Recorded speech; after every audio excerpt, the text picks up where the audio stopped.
Maligayang pagbabalik mga kasolid, TVP promoter, binatikos ng mga Hapon na pinaiiwanan na ang promosyon. Hindi raw tatagal bilang promoter.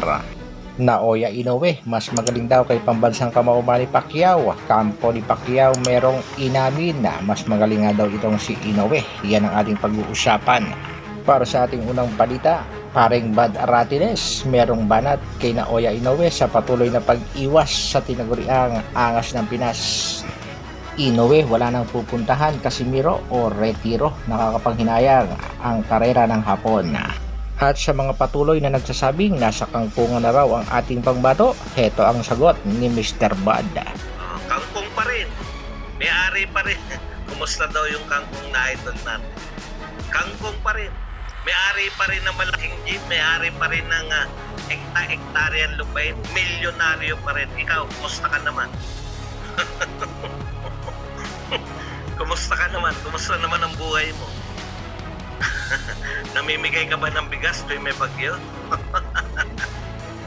Samantala, Japanese monster na si Naoya Inoue matapos nga magkasunod na pabagsakin ang ating kababayang si Marlon Tapales at ang pangbato ng Mexico na tinaguriang Mexican bad boy na si Luis Pantera Neri.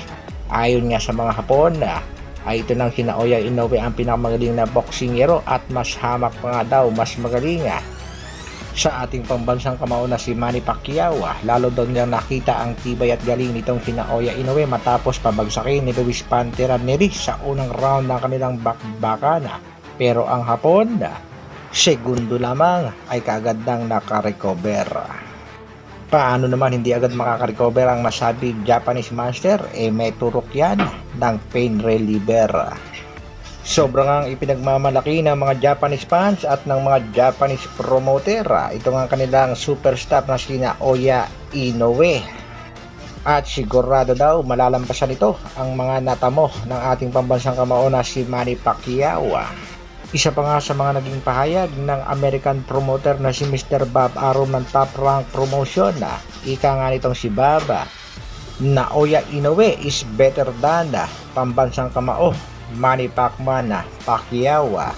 Pero ang pagkakaiba ng Japanese monster sa ating pambansang kamao na si Manny Pacquiao, ang ating pambansang kamao walang pinipiling kalaban at walang inaatrasan. Kaya malabo ang sinasabi nitong si Bob Arum na Inoue is better than Manny Pacquiao. Wala po kayong may babatong pangalan kay Pacquiao na hindi niya nilabanan, no? Wala pong pangalan na malaki. Ayon nga sa mga netizen, sa Japan lang yan greatest, hindi pang buong mundo. Marami pang kakaining tutong ang pagong na yan para mapantayan si Pacman. Wala pa yang maipagmamalaki na tulad ng ginawa ni Pacman, malayo pa yan. Pero ayon naman sa isang netizen, mas magaling daw talaga si Inoue kay Pacquiao pero hindi kay Manny, kundi kay Bobby. Pero halatang halata din naman mga kasolid na itong Japanese monster namimili ng kalaban, hindi nga naman katulad ng ating pambansang kamao na si Manny Pacquiao na mas gusto pa niyang labanan ang malalakas at wala nga pinipili mga kasolid. Ang sinasabing monster, todo iwas pa rin sa angas ng Pinas na si Cuadro Alas, General Casimiro. Sa mga taga-suporta nitong Japanese monster, dapat maging 8th Division World Champion muna siya bago niya ikumpara dito sa ating pambansang kamao na si Manny Pacquiao at dapat ay labanan niya muna ang matagal nang naghahamon na si Angas ng Pinas. Sa kabilang balita naman mga kasolid, promoter ng ating pangbatong si Cuadro Alas, General Casimiro. Ito nga ay ang Treasure Boxing Promotion, Mr. Ito Masayuki.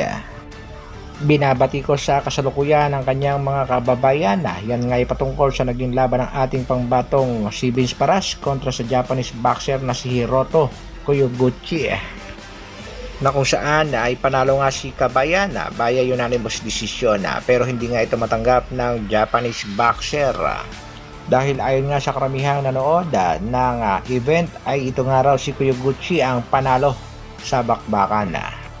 Pero kung papanoorin yung mga kasolid, ang buong fights nitong si Paras at nitong Japanese boxer, masasabi nga nating masyadong dikit ang kanilang bakbakan at mahirap nga talagang magdesisyon. Nagbigay na rin ng reaksyon ng Treasure Boxing promotion na kasalukuyang alaga nga nila itong si Vince Paras at tila hindi nga nagustuhan ng mga Japanese boxing fans ang mga binitawang salita nitong Treasure Boxing promoter. Heto nga kanilang mga naging komento.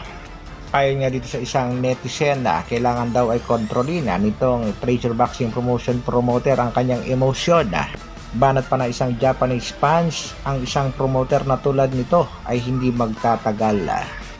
Medyo nakakahiya nga daw mga sinabi nitong promoter. Sayang, nagbayad ka ba para panoorin ang laro ng lokal? Pero depensa naman ng isang netizen na naiintindihan ko kung ano ang nararamdaman mo, ngunit bilang isang promoter, mangyaring manatiling kalmado. Ayon pa nga sa isang komento, tingnan mo ang mukha ng referee kapag binabasa niya ang score. Ang kanyang mga mata ay ang referee na nanonood mula sa malapitan ay siguradong panalo itong si Kyoguchi. Anong masasabi niyo mga kasolid? Controversial nga ba ang pagkapanalo ni Vince Paras kontra dito sa Japanese boxer? Banat naman ng ilang boxing fans, paano na nga daw ang ating pangbatong si Cuadro Alas, Jarrell Casimiro kung sakaling itong Treasure Boxing promotion ay hindi na suportahan ng mga Japanese boxing fans? Ibig sabihin na lalo nang mawawala ang pag-asa na makalaban pa ng ating pangbatong si Alas ang tinaguriang halimaw ng Japan na si Naoya Inoue. Kaya mga kasolid, hintay lang tayo sa mga update ng TVP at sa issue ng ibinabato dito sa promoter ng mga Japanese mismo. Hanggang dito na lang muna mga kasolid. Maraming salamat sa patuloy na pagsuporta at panonood. Isang like naman dyan at sa mga bagong mapapadaan sa ating munting channel, pa-like, share, subscribe na rin. Mabuhay, Dr. Alvin Vlogs. Brrr.